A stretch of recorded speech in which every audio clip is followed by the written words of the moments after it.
बहुत वक्त पहले की बात है। भारत के एक दूर दराज इलाके में था एक बहुत बड़ा रेगिस्तान, नारपुर। वैसे तो इस इलाके में कुछ खास नहीं था, न वहाँ हरियाली थी और ना ही नमी और ना ही उम्मीद। लोग सूखे कुएं और तपते सूरज के साए में जिंदगी बिता रहे थे। हे भगवान, मैं तो इस गर्मी से तंग आ चुका हूँ। पता नहीं ये गर्मी कब खत्म होगी और हमारे इस रेगिस्तान में भी बारिश की बौछार होगी। अरे छोड़ो, ऐसा कुछ नहीं होने वाला। इस कस्बे में ना हरियाली आएगी ना पानी। इतने महीने साल बीत गए, कस्बे के पड़े हुए कुएं का पानी तुमने बढ़ते हुए कभी देखा है? नहीं किशन जी, उस कुएं का पानी भी अब खत्म हो जाएगा। पता नहीं अब आगे हमारे नसीब में क्या लिखा है। अरे क्या लिखा होगा? तड़प तड़प कर मरना, यही लिखा है। और तुम भी उस कुएं से उम्मीद रख रहे हो? उस कुएं का पानी भी कहाँ हमें बचा रहा है? अरे उस पानी से भी हमें कुछ खास नहीं मिलता। एक तो उस पानी का खारा है, ना खाने में जायका आ पाता है, ना जिस्म ठीक रहता है। अरे वो खारा पानी पी पी कर तो मैं सालों से बीमार हूँ। आपकी बात तो ठीक है किशन जी, लेकिन गले की प्यास बुझाने के लिए हमारे पास पानी के नाम पर कुछ तो था ना। लेकिन अब उस कुएं का पानी भी खत्म हो गया तो अब हम क्या करेंगे? सब के सब मर जाएंगे। नहीं नहीं, मैं मरना नहीं चाहता, ना ही अपने 2 बच्चों को ऐसे मरता हुआ देख सकता हूँ। अच्छा, तो अब तुम क्या कर लोगे? आसमान से बारिश बरसाओगे? जानते हो ना, हमारे इस कस्बे को बद्दुआ मिली है कि हम सब पानी के लिए तड़पेंगे, मरेंगे पानी के अलावा। किशन जी देखिए, मैं कुछ नहीं भूला, लेकिन इस मुश्किल हालात में आप अगर कुछ बोलकर किसी को हिम्मत नहीं दे सकते तो कम से कम उसकी हिम्मत तो मत तोड़िए। बेचारा रामू किशन जी की बेबाक बातें सुनकर बहुत मायूस हो गया था। उसे मन ही मन डर लग रहा था कि आने वाले दिनों में वो और उसका परिवार सब पानी के बिना तड़प तड़प कर मर जाएंगे। हे भगवान, ये सब क्या चल रहा है?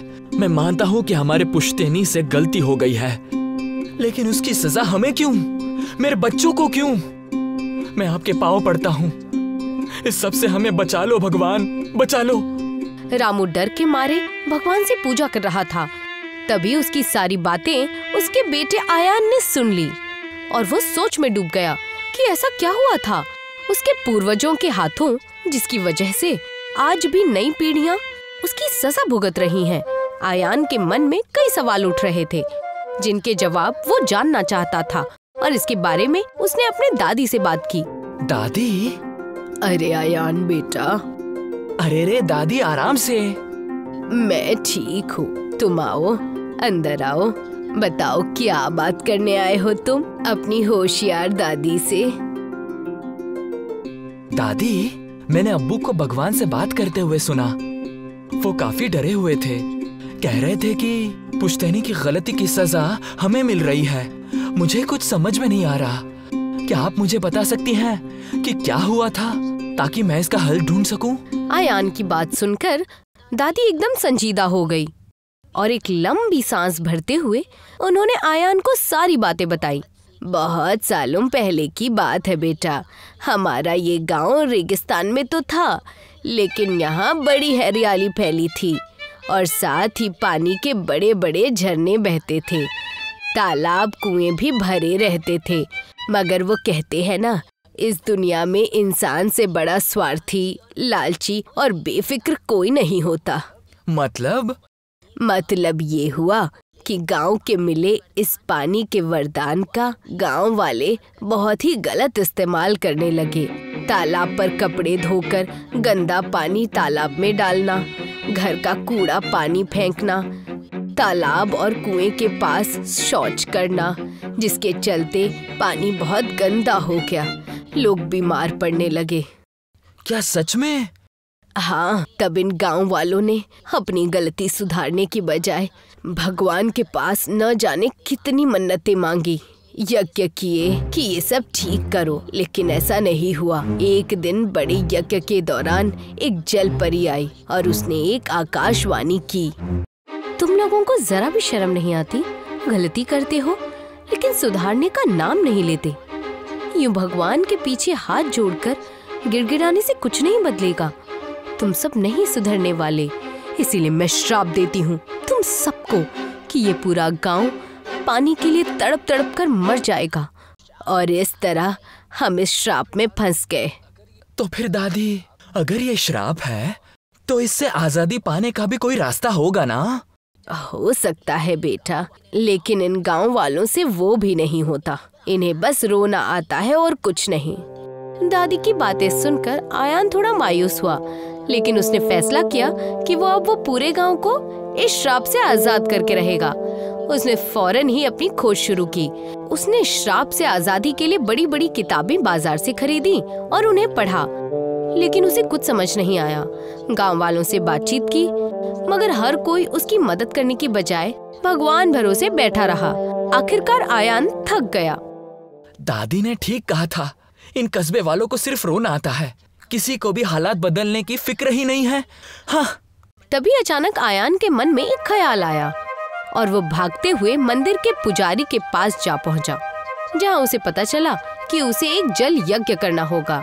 जल परी को खुश करना होगा, उसका यकीन जीतना होगा, तभी वो इस गांव में फिर से पानी ला पाएगा और हरा भरा बना पाएगा। मुझे जल परी से बात करनी है, उसका विश्वास जीतना है, तभी इस गांव को बद्दुआ से मुक्ति मिलेगी और मैं ये करके रहूंगा। पंडित जी ने जो रास्ता बताया था उस हिसाब से गांव के तालाब के पास जा पहुंचा। सारे गांव वाले आयान के पीछे शांति से बैठे थे। आयान ने वहीं यज्ञ शुरू किया और साथ ही जल परी की निशानी नील रत्न उस हवन कुंड के सामने रखा और आंखें बंद करके मंत्र पढ़ना शुरू कर दिया। ओम जल देवाय नमः, ओम जल देवाय नमः, ओम जल देवाय नमः। आयान मंत्र पढ़ता रहा। तभी उसके आसपास के लोग चक्र बनाकर बैठ गए और तभी एक रोशनी का दरवाजा खुला, जिसमें से एक जल परी उसमें से बाहर आ गई। आयान ने जैसे ही आंखें खोली, वो जल परी को देखकर मंत्रमुग्ध हो गया। तुमने मुझे याद किया, कहो मैं तुम्हारी कैसे मदद कर सकती हूँ? आपने मुझे अपने दर्शन दिए, इसीलिए मैं आपका शुक्रगुजार हूँ। कोई बात नहीं पुत्र, लोगों के बुलाने पर उनके पास जाना और उनकी मदद करना मेरी जिम्मेदारी है। कहो मैं तुम्हारी क्या मदद करूं? मैं आपसे गुजारिश करता हूं, एहसान करके मेरे गांव को पानी के बद्दुआ से आजाद कर दीजिए। आयान की बात सुनकर जल परी नाराज हो गई और वो उस पर चिल्ला उठी। क्या क्या कहा तुमने? मैं इस गांव को पानी के श्राप से आजाद करूं? नहीं, ये मुमकिन नहीं है। इन गांव वालों को पानी की कोई अहमियत नहीं है। जो पानी हमारी जिंदगी के लिए इतनी अहम है, उसकी इन्होंने बेइज्जती की है, उसमें गंदा कचरा फेंक कर। नहीं, इन लोगों को मैं कभी माफ नहीं करूंगी। ये लोग तड़पेंगे, जरूर तड़पेंगे। जल परी का गुस्सा देखकर सारे गांव वाले डर गए और उन्होंने जल परी से माफी मांगनी शुरू कर दी। नहीं, ऐसा मत कीजिए, एहसान करके ऐसा मत कीजिए। मानते हैं हमसे गलती हो गई, लेकिन हम में से कोई भी पिछली गलती दोबारा नहीं दोहराएगा।